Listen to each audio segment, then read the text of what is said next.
Well, greetings everybody, and welcome to this week's edition of MBTV News. Hello. Okay, I just clicked on something I shouldn't have clicked on. You're back. I am back. I got an on-off switch on the microphone, which is one of those flat things where Ah, right, if right. you hold it, wrong. Anyway, yeah, sure, right. Back to business. Welcome everybody to MBTV News. This is going to be your highlights for the week ending Sunday, 19th of March, which coincidentally is the exact day we're recording it and streaming Yay. it too. You would never guess, would you? Okay, this is a show where we look at news from virtual worlds, immersive spaces online, things like that, and a little bit about the haptics and interfacing that we're going to be using from that. Strictly speaking, we don't cover the so-called VR specific stuff, this helmet wear, I call it. Um, um, well, the helmet wear, mate. It should not be a prerequisite that you have a helmet to go into a virtual space. So VR tends to be used to describe helmets these days. So there you go, there you go.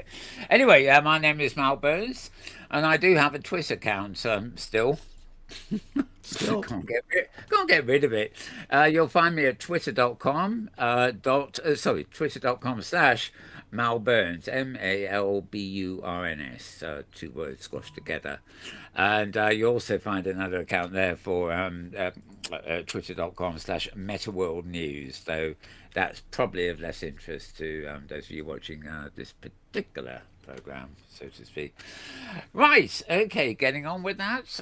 Joining me in the studio here, by the way, is none other than James Atlloud. He's the knob fiddler and twiddler and general troubleshooter for all things audio, video, and multi-frame, and everything that changes us from me talking head show into what we are, whatever that is. Thank you, James. Yeah, sure thing, Mal. Happy to be here. Right. Okay, well, we're going to start off getting on into the newsy sort of thing. I'm going to start with a few pictures because, well, got some pictures up, and once I've done them, I can get rid of them, can't I? I'm not quite sure this first one. Good, evil, and avatars. This is a talk about ethics in the metaverse, and I'm beginning to wonder that. Okay, I think that looks more like Second Life to me, but I've got it marked down here as being a Sansai. I mean, it could be actually. It's Mm-hmm. hard to tell. Yep. Anyway, that was an event, so no recording of it, but I just thought I'd plug it anyway. All the rest here is about events, really. This is just a shot from SXS South by Southwest, which happened during the week. This particular shot is that's Noni La Pena, the godmother of VR, as they call her. Sitting next to her is Tony Parisi, and they were on one of the talks there. I've got various other photos somewhere, but I couldn't find them ready for this show. But two good ones there.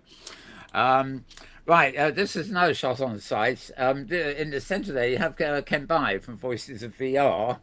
And on each side of him, you've got the two guys from Between Realities, which is conveniently, I suppose, had the last show of the season last week, so we haven't got a new one this week. They'd have been too busy anyway, wouldn't they? Moving on up. Now, the world's. This has been around a long while. This is Second Life, SL people call it, and it's the 20th birthday year, which means it's also the 20th birthday celebrations. And yeah, well, what can you say? You know, a lot of things actually began there, and a lot of things that you read in the press these days saying our metaverse can do this, that, and the other. Well, damn it, they can't. And more important, we've been doing it for 20 years. And Open Sim has been around for about 15 of them. So there you go. There you go. But that will be some kind of anniversary, I should think, this year for Linden Labs and the favourite platform. Right, something else happening this week. It will be on Discord, but you can also go to it on the web too. Oh dear, it doesn't say where, does it? Okay, well, OMI have a Discord channel, and that's probably where the main celebration will take place, chat-wise and screen sharing. OMI is Open Metaverse Interop, and they've been doing it for 100 weeks.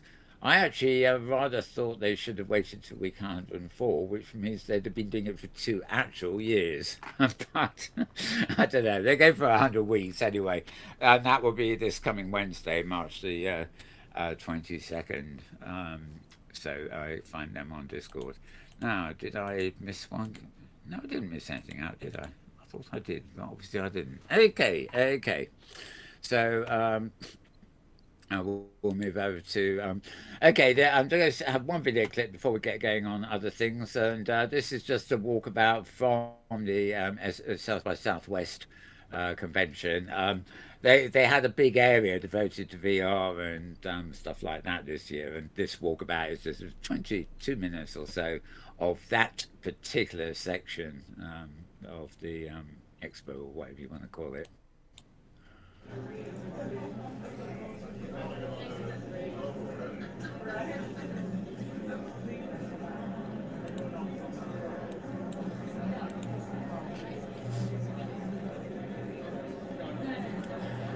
So it looks fairly immersive.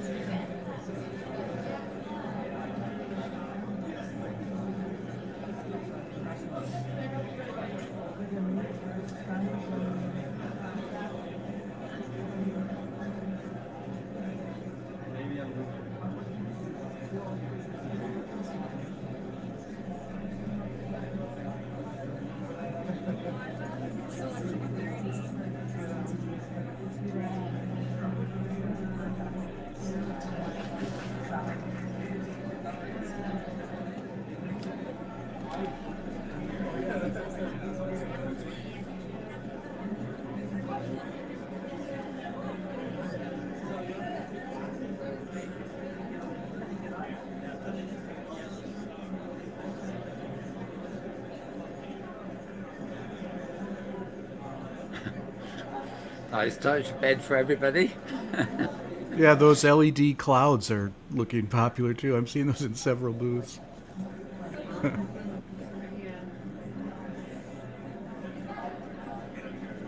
It also looks like the pandemic is over. You would think so, wouldn't you? Yeah, yeah. So yeah, I mean, everybody acts like it is. Yep. I was advised that I'm going to get another top up shortly, but not when. But yeah, I think they think of it as herd immunity now. So just get on with it. If you drop dead, you drop dead, don't you? Mm-hmm, that's right. Which comes first, the virus or Putin? You know. Sorry, I mustn't go off topic, especially downers like that. Yeah, it looks like a interesting time with that. Yeah, it looks like fun. It looks like great fun. Yeah.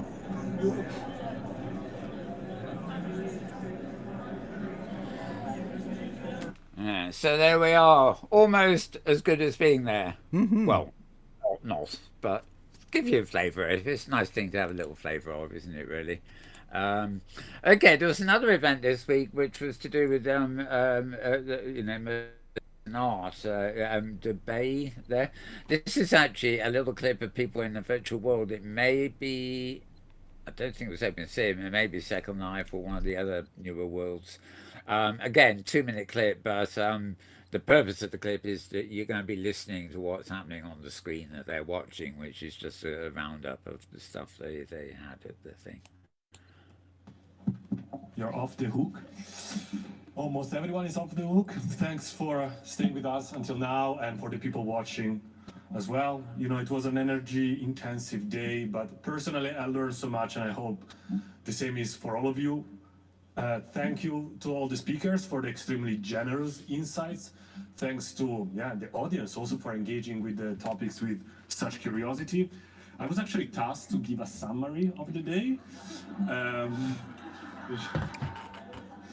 Which, you know, yeah, you feel me, right? It's a bit, but maybe, you know, maybe I can just give you like one last snapshot of what has happened, for reminding everyone why we were here. So we started the day with Michaela with a great keynote that really opened the door of the metaverse for all of us, showing us how complex it is to regulate such a space and guarantee the rights of artists and creators. Then we had Trevor McFedris and Gina Lee that really brought us to the state of the art.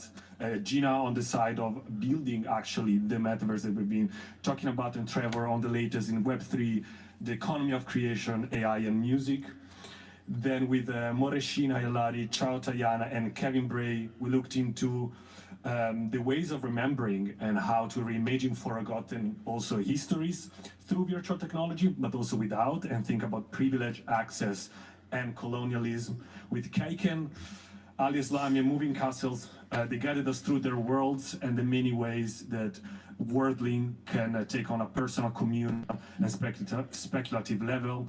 And then now, Primavera de Filippi, Barbara Cueto, and Marina Otero challenge us to see opportunities where the frictions are and really think productively through these technologies, visualizing also spaces of power, whether that's electricity or whether that's politics. And then of course Ian on the Friday led us deep into a possible psychoanalysis future of the Webiverse, and there's going to be more episodes to come, so I think that conversation will continue. Thanks everyone, the drinks are outside. Wow, I got my coffee anyway. Right, very good. I mentioned that did look like Open Simul Second Life, where they were having a party watching, not sure which. But so I mentioned Second Life having their 20th anniversary thing. But also we were looking last week, I think it was, at the Firestorm viewer, which is one of the viewers that is used for Second Life.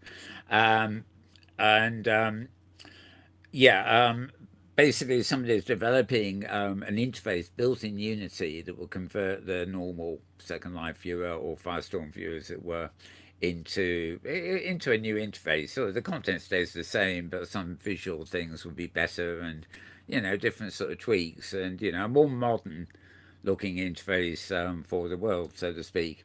Now, as I said, that is actually being built in Unity. The interface, that is, not the world itself. But meanwhile, Linden Labs at Second Life have actually been working on something very similar, though their intention is to actually bring Second Life to mobiles. So they released this little piece earlier in the week. Hi there, I'm Grumpy Linden, VP of Product. I was looking around for some new places to visit and saw a few really interesting things in the destination guide. Cool, I thought. I'll just go check out Kaleidoscope, that monarch butterfly preserve. On my phone. No big deal. Wait, what? Yeah, it's true. It's still early, but we're super excited to share a first peek at something new. Second Life Mobile. Look, it's me, on my phone. Let's face it, this isn't the first time we've tried to build a mobile viewer, because of course we want to have all the glory of Second Life in our pocket. But honestly, this is the most exciting result we've seen so far. We really wanted to start with the hardest things first. What's the hardest? Avatars and beautiful world views. And we wanted to make sure that our app works on all platforms. And so, it is with joy and trepidation that we share with you the early results of these efforts. Of course, it's still very much a work in progress. You will see very little functionality or user interface for now. But here it is, immediate, vibrant Second Life on Android and iOS. For a little bit more about what to expect with Second Life Mobile, here's my colleague Mojo Linden. Thanks, Grumpy. As the VP of Engineering, I have been working closely with the development team to make sure that the community can experience everything they love about Second Life while on the go with our upcoming mobile viewer. As Grumpy mentioned, to make this happen, we started our development work with some of the most challenging aspects first. That includes delivering the full rendering of avatars with all their complex attachments and behaviors, as well as the full rendering of 3D environments that are so critical to the Second Life experience. The Second Life mobile viewer is built on Unity, and that fact has paved the way for residents to be able to explore and engage across the virtual world using multiple mobile phone and tablet platforms, including Android and iOS. I have been blown away at how lush and engaging an experience we can get on a mobile device. I thought we were going to have to give up some of that beauty of Second Life to get it working on mobile phones. But so far, we haven't had to compromise too much on graphic fidelity. It's all still very recognizable, in many cases downright gorgeous. And of course, I have a biased opinion and look forward to hearing what you all think. What you're seeing right now shows our progress so far, but there's still much work to be done before we launch Second Life Mobile. Here's Patch to let you know more about what's next. Thanks, Mojo. I'm Patch, VP of Product Operations at Second Life, and I'm really excited to share with you a bit more about the future of Second Life Mobile. Over the past nearly 2 decades, I have seen Second Life enable people from all corners of the globe to create, socialize, experiment, engage in education, business, or even develop relationships, sometimes those which may follow through into the real world. Second Life allows people to really connect in a meaningful way that other remote type scenarios do not work well for. There's an increased sense of connectedness when you are virtually placed within an immersive environment, and that proves to always be powerful when it comes to generating remembrance of that experience. Successfully, Second Life has demonstrated over the past nearly 20 years that you can find almost every interest you might have presented in various unique ways. As a platform, it enables opportunities to engage with it for entertainment value or a variety of other practical means. For example, I can find various types of roleplay, games, adventure, or quests. Or sometimes I might just be happy with wandering and exploring the vast continents that comprise the mainland or Belisaria, with all of its hidden discoverable gems and artifacts. With that said, now imagine being able to stay connected with your Second Life from anywhere, chat with friends, visit your favorite in-world hangout spots, and later, do pretty much anything you can do with the desktop Second Life viewer without being tethered to your computer. We're still working hard to bring the best of what you expect from Second Life to a mobile experience, and we can't wait to show you more in the coming months as our development progress continues. Your world, your imagination, anywhere, any place. Mobile is coming soon to Second Life. Well, I must say, I wonder how much data it will use on the mobile phones, but certainly very good looking results there. I thought, now whether people like the makers of Firestorm will be able to access that technology and be able to make their own mobile client, as it were, and if so, whether such a mobile client will work for something like OpenSim is really up in the air at the moment. There's not enough technical details really there. But they're certainly trying to replicate the existing experience using a Unity rendering. Obviously they have to have a Unity style interface because it's on mobile. So we will see, I guess, what we will see. Now, just seeing what else. Oh yeah, very quickly, I'll go with this one. It's only a minute. This was posted by Omi, who I mentioned having their 100th do on Wednesday. Just a primitive roundup of their OpenGL extensions. And this actually features a booth, which is going to be, it's a portable booth. I think they put in a WebXR platform called, Hyperfly, I'm pretty sure. But equally, it could be in Mozilla Hubs or any number of other WebXR things. And there is some event happening before long, and so Omi have their booth ready for what is actually a high street. I don't think it's in Hyperfly, it's in another world, but this basically they're showing off, and the code you can see for some of the plugins for the open interoperability thing are also displayed on those screens. Right, this is the same film, by the way. They teleported across to, and it looks like Second Life or OpenSim, but it's not. They teleported across to Neon Street. All this stuff is web-based place. Oh no, Hyperfly again. There you are. So this is Neon Street, and this is the road, as it which, where the exhibits are being prototyped. And oh, that seems to be it. Actually, I thought there was a little bit more there, but apparently not. Can't have everything, can we? And here we are, 10 seconds of a lovely little gallery to boot. It's only 10 seconds. So, Women in Tech Showcase, and pretty pictures and stuff, which obviously, well, it may be virtual, I don't know, but the place they're putting them is, we put it another way. Oh, another show. Okay, 24 seconds. Why not? This is a sort of show you how it's done movie, all 24 seconds of it with a nice dancing.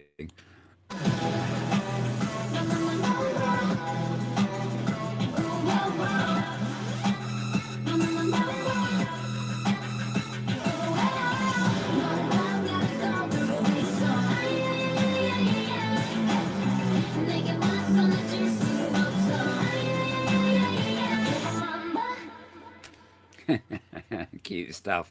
I think they're Korean, that lot. Wonder what makes me think that. Yeah, looked like G Idol. Looked like the band G Idol. Yep. Yeah, it could. I don't know them, to be honest, but it was. Well, actually, I'm going to move away from that now. I'm going to move on to some web links and whatever. First of all, I'm going to go to my Mastodon feed. Now, these links to these, there's only 3 this week, do actually end up going to my Twitter feed too.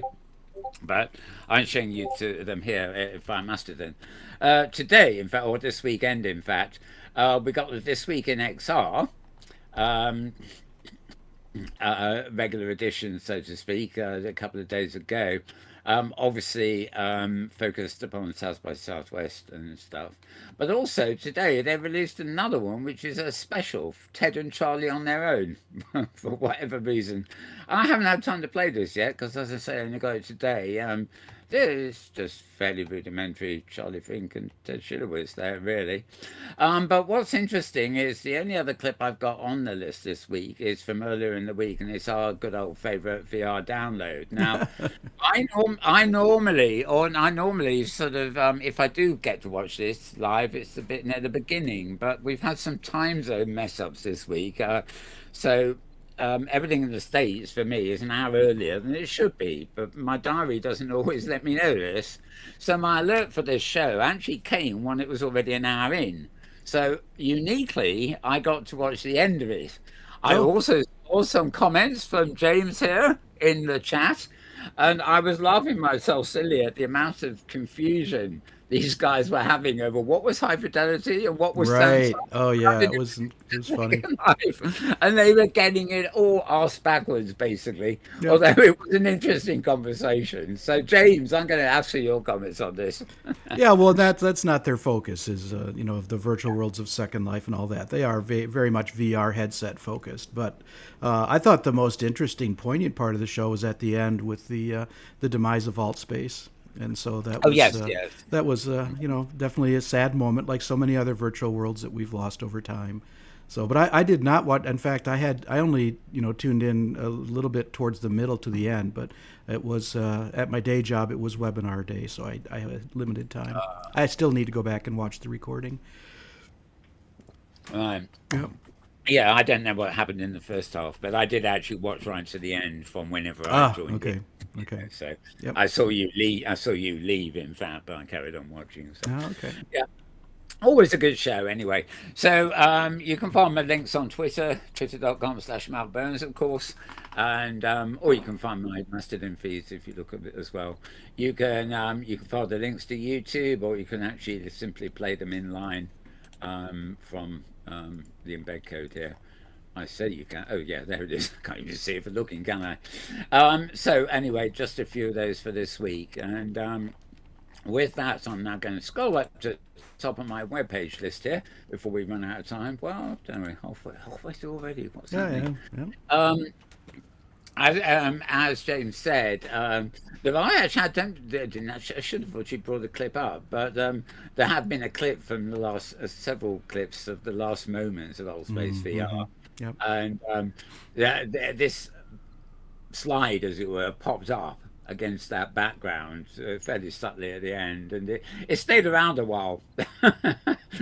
I presume just in case anybody was tuning in and hadn't got the message. But yes, that was their goodbye message from the Old Space team. who I guess are employees of Microsoft indirectly because Microsoft owned it, but we'll see anyway. So yeah, this is the XR Weekly. This is the one where the Scar Ghost, otherwise known as Tony Portillo, gives his roundup of what happened in the week. He's even got a special sound effect here, which is very much this.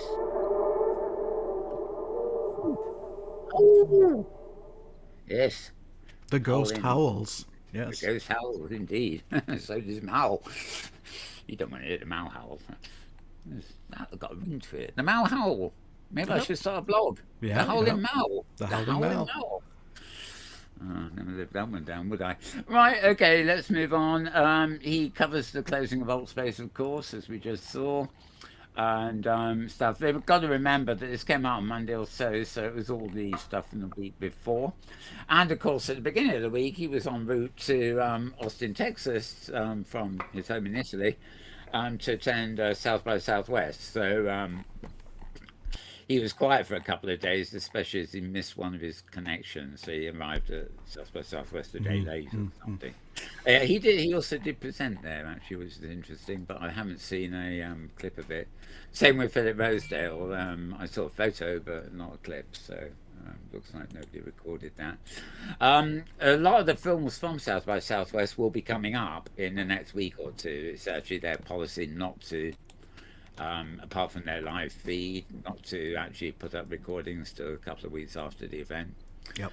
Unlike some events, they don't actually wait for a couple of years, but I mean they do. Ouch! They have that built-in delay. Of course, some other events never come up at all. So you know, that's just their thing, really. Okay, right. So that was his thing. There's a couple more from him coming up shortly. Microsoft Teams. This is Microsoft's attempt to barge in on Slack territory. They're doing it their own way. It looks like they might have one advantage over Slack for the first time, is that they're going to bring avatars as an option on live. You can choose if you don't want to stay into a camera as a web conference or something, you can change to an avatar instead. Typical plastic avatar look, but they're not bad. But would I really want to have a conversation? Well, I say that, but I do it myself. So we're doing it as we speak. That's right. Yes, and that isn't too bad an avatar, really. So one will see, but and those avatars also are the ones that are replacing Altspace. So there you go. Oh right, yes, you can. Yeah, it's a Microsoft thing, I suppose. Yeah. Anyway, yeah, so they're updating it, and all this stuff will be available to users in May. Sorry, I really wish Slack has something similar, to be honest. But how long I use Slack for just personal things rather than any teamwork, but it's a good place to record stuff and archive stuff for future reference, like back issues of shows and stuff. Anyways, that's Microsoft Teams. This post comes from theverge.com, theverge.com. Oh, and the previous, the Scar Ghost one comes from scarghost.com, SKARREDGHOST.com is the Scar Ghost site. So his real name's Anthony Patillo, of course. And now coming back to a sort of Second Life, or at least Linden Labs, metaverse payment platform Tilia, which basically is the economic market that owned by Linden Labs, that obviously fuels the economy of Second Life. Well, its users fuel it, to be honest, but Catherine Porter told them the rise of user-generated content across gaming world, social platforms, and gaming and beyond means we need a way for users to pay other users to pay creators to pay their collaborators, etc. Even if you don't know the real identity of the person you're paying. So Tilia wants to make it easy for companies that need financial services in a digital economy world, including the metaverse, they say, to pay and transact with anyone in a regulated way. So, you can read all about the technical side of it. underneath there. But what is probably interesting is they've had this is the financial side of Linden Labs, really. And they've had a strategic investment from JP Morgan, which won't be laughed at. JP Morgan are responsible for holding half the funds on the planet, it seems to me, you know, pension accounts, saving, you know. If they've got investments from the likes of JP Morgan, they obviously have been able to prove that onto a good thing there. Yeah, there's not that much evidence yet of Tilia actually running, you know, running services for other sites outside Linden Lab. They do, but not sort of super big things. But I'd like them to extend. You know, they could create a payment system that will work, you know, between Second Life and OpenSim or something. Though in fact, a token-based system that Rosedale's working on may actually be more appropriate for OpenSim. Right. Moving down, Engadget.com. Oh, sorry, the that Tilia announcement was at TechCrunch. I forget, I'm not reading the L's this week, am I? TechCrunch is TECHCRUNCH.com. And yep, this is the actual. Oh, actually, there we are. That's the picture I showed at the beginning, and it is Second Life. It's going with their announcement about them. That's odd.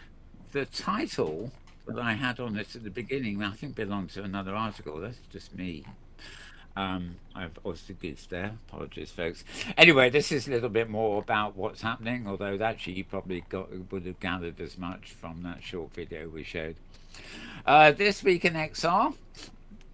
This is Charlie Fink at Forbes. I was about to call him Charlie Forbes for a minute. No, he's Charlie Fink at Forbes. Okay, this week, this is the text version. South by Southwest winners, millions for Adapt AI, and Tilia raises, 22 million. That's a lot of money for Linden Labs golfers outside of Second Life, isn't it? Right, 22 million. Okay, well, actually, given the billions our Chancellor is always talking about, it's probably just not much at all. There's Brad Oberweger. And yeah, so a roundup of the week, including some of the stuff from South by Southwest, of course. The never-ending rumours of Apple's headset. Is it coming or going, small or big, or upside down or right way up? You know, who knows? But the rumours persist, and some people persist on repeating them. Right, pass on that. So you find that at Forbes.com, Forbes.com. If you go to Forbes, you're going to end up on a heavy landing page, and you might have difficulty finding half the articles. But if you follow me on Twitter and tweet on the links you'll see in my Twitter stream, then they will take you to the exact pages you need, just like the ones I've loaded onto screen for us now. Next up, we have xrtoday.com, xrtoday.com. And again, it's a news roundup for the end of the week. Big XR news from Microsoft, Vitua, Meta, Ready Player Me, and House of Blueberry. Interesting. I don't know who they are, actually. Anyway, smart glasses, avatars, and Microsoft Teams. I think I've covered a bit of this. But you know, they've got they've got a roundup of the news here, which is kind of interesting. I'm going to be I'm just going to be I'm going to do something rather unusual here, and I'm going to actually, no, I'm not. No, I'm not. It's going to mess up the screen. Kathy Hackey, who does a lot of twittering about XR and VR and everything else, she started a group. It's like a WhatsApp chat group, and I signed up for it, and apparently it's sort of many thousands of people. Basically, I don't know, about a dozen times a day, my phone pings me with a message from WhatsApp, and you know, she just publishes a few things a day. She's obviously not limited to 140 characters, so sometimes she has quite a lot, and she can also link to articles in WhatsApp, and it's pretty easy reading. So if you're out and about and want to keep up on headline news about XR and Metaverse and stuff, then that might be worth following. So it's Kathy Hackle, HACKL. And yeah, you'd have to nose around a bit, but you'll find her on WhatsApp, I guess. You can't open the conversation with her, but you can subscribe to the incoming letter, as it were. Right, so let's get back to where I was here. Okay, next site up is nature.com, nature.com. And this is well, conference demographics and footprint changed by virtual platforms. This is, I'll give you a look, right? This is actually a PDF you can download and cite and things. And the abstract here is, well, it's about conferences, sustainable work environments, etc., etc. But as you can tell from the title, how those demographics and footprints are changed by virtual platforms. And virtual platforms, of course, is what we're about, which is why I pulled it up for you. Okay, so you'll find that at nature.com, nature.com. Moving down, now we have another agenda, a schedule. This is for MozFest, which is MOZFEST. Hang on, let me get the actual. Right. It's MozillaFestival.org. So MOZILLAFESTIVAL .org. And yeah, basically they have various things happening in different spaces, starting on the 20th, which is a couple of oh, hang on, no, that'll be tomorrow, Monday, of course. And yeah, I think what I'm showing you here is the result of me keying in something into search rather than actually everything, or it might be. Obviously, Mozilla Hubs will feature in this at some point too. Talking about Steam as well. Yeah, could be an interesting event, and you can watch it all from home as well. You don't have to go anywhere. All right. Okay, so mozillafestival.org for that one.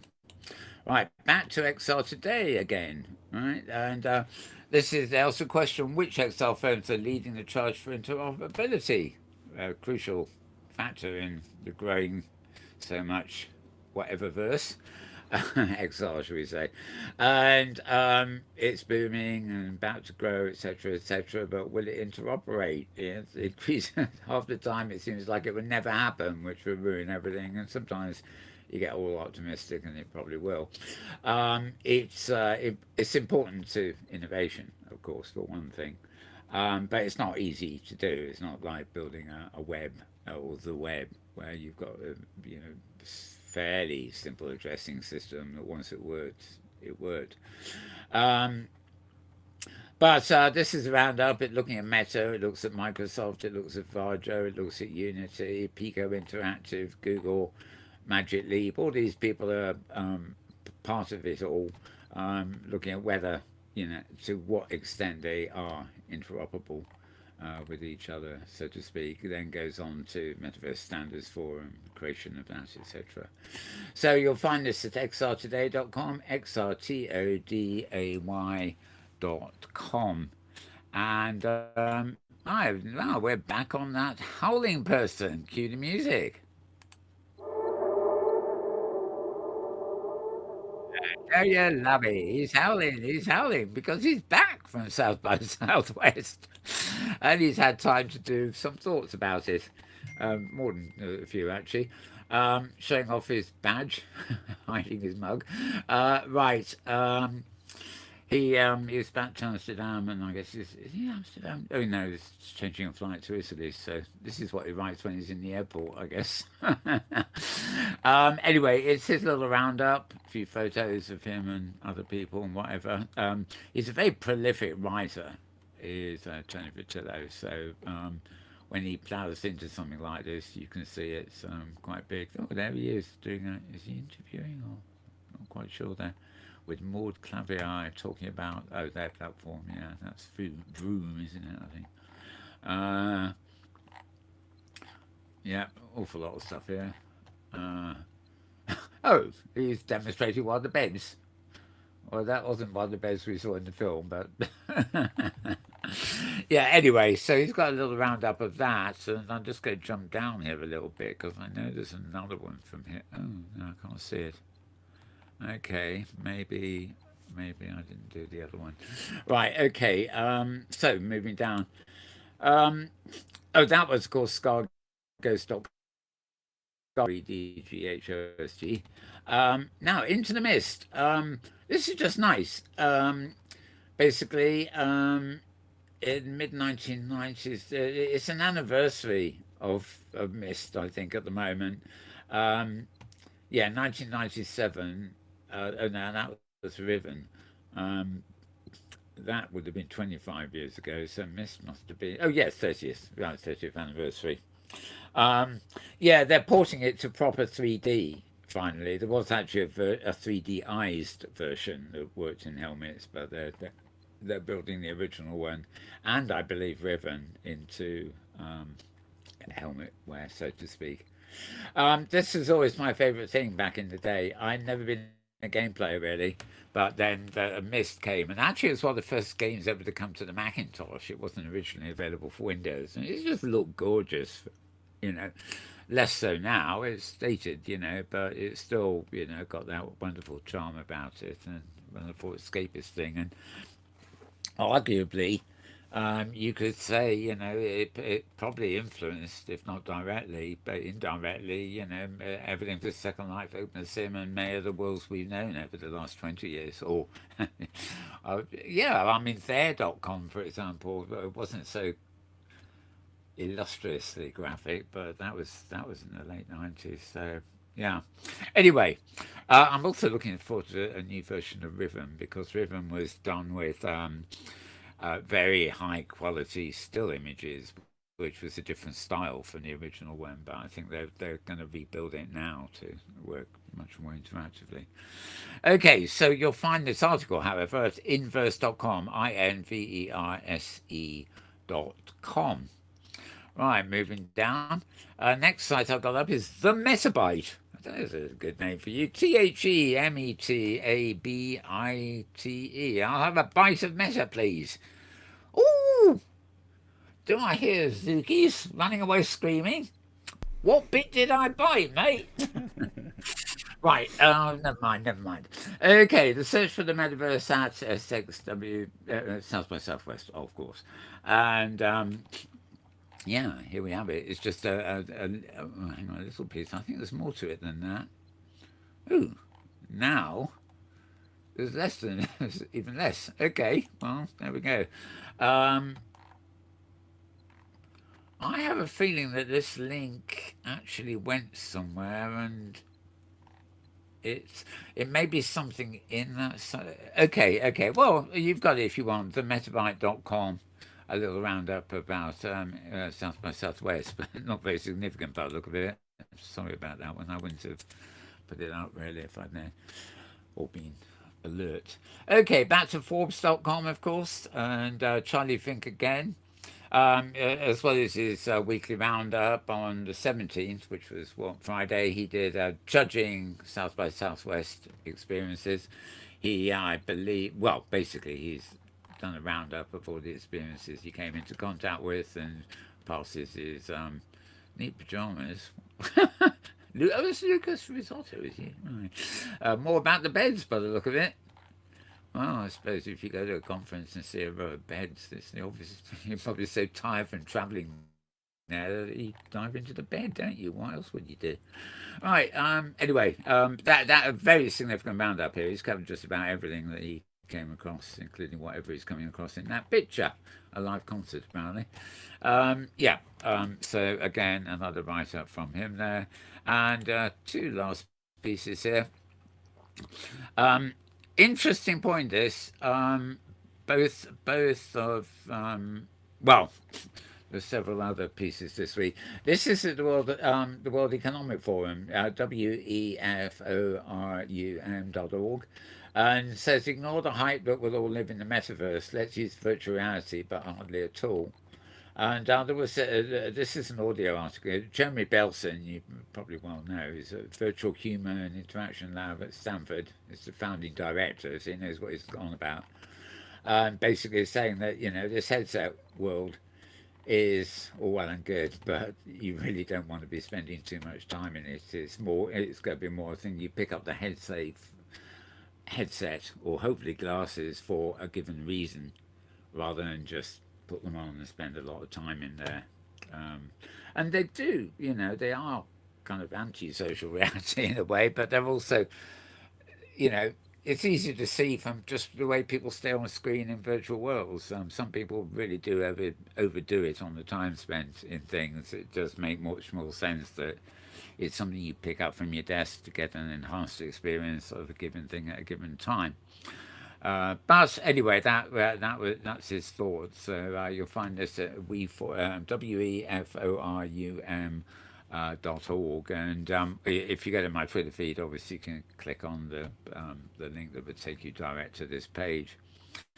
And finally, this is at a site, and Nathan Chris Anderson at Medium. So NathanChrisanderson.medium.com. Useful to have a Medium link for once that just doesn't go to Medium. It goes to the site you really need. And just looking at whether they've been thinking about VR storytelling the wrong way, which is rather interesting. Sort of looking at the way normal storytelling has been transposed to the virtual world, but there are other ways where the virtual world can innovate in storytelling terms rather than just mimic. And what storytelling is all about, basically. So quite a brief but substantial look at all that stuff there. So behind the scenes here, I'm going click, click, click, which is my way of removing these items from my list. If I don't do this, I'll end up showing you the same thing all over again, and you really don't want that, do you? Right, and Wheat Peak, and not being very alert here. Okay, let's move back to. I do have some stuff here for a forthcoming show, so I have a good reason for doing that. Right, okay. So back to some videos I've got offline here. We've looked at Second Life Mobile. Bronwyn. Yeah, I've got 2 minutes of her, and I've got time. Still got about 10 minutes to go, and a bit less. So this week she's talking about mind reading. Actually, I say this week. She's thinking about three a week at the moment, but. Today's Daily Signal looks at a preprint paper from the Graduate School of Frontier Biosciences in Osaka, Japan. And what the researchers there are looking at is how technology or artificial intelligence can actually read our minds and generate images just by looking at ESG sort of scans of our brain and actually recreate the things that we are seeing in our mind's eye in the computer screen. So this, of course, is just coming in parallel with the same time that the Financial Times put out an article talking about the coming catastrophe of neuroscience and how our brains and what goes on behind our eyes and inside our heads is becoming public property, and what this means for things like personal privacy and, of course, our rights to be able to think things even if we don't act on them without getting into trouble. Who among us has not had thoughts that we wouldn't necessarily want everyone around us to see? But of course, other people are saying that perhaps we should take a closer look inside each other's minds and what's going on in the privacy of our own skulls in order to prevent future crimes or corruption, for example. Of course, this just comes back to those age-old debates between privacy and security and individual rights and the greater good, and it collides with conversations that we're having about society and conversations that we are having about technology. What do you think of this? How do you feel about mind-reading technology becoming a reality? I would encourage you to take a look at the links below because it really is quite extraordinary. just how accurate those mind-reading graphics are becoming. I love that expression, the privacy of my own skull. It just sounds dramatic, doesn't it? Yeah. Not my mind or my head, my skull. Right. We've seen that one. We've seen that one. We had a look at this one. We saw that one. We've done that one. Right. Okay. This, I think, will be our last one.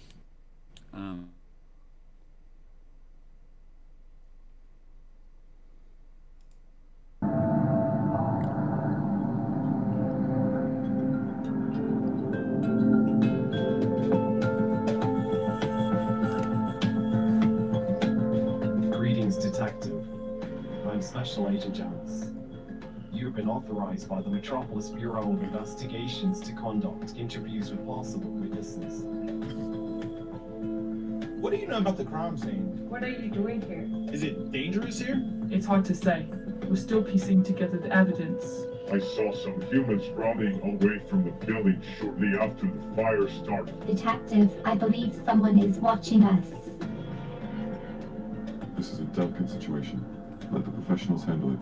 We wouldn't want anyone to get hurt, now would we? Why would you say that? Listen carefully, Detective. This is no place for a rookie cop. If you know what's good for you, then turn back now before someone gets hurt. You seem different from the other robots. I saw the box. Unknown life was die in the explosion. It made me feel something for the first time, and I don't know what to do with these feelings.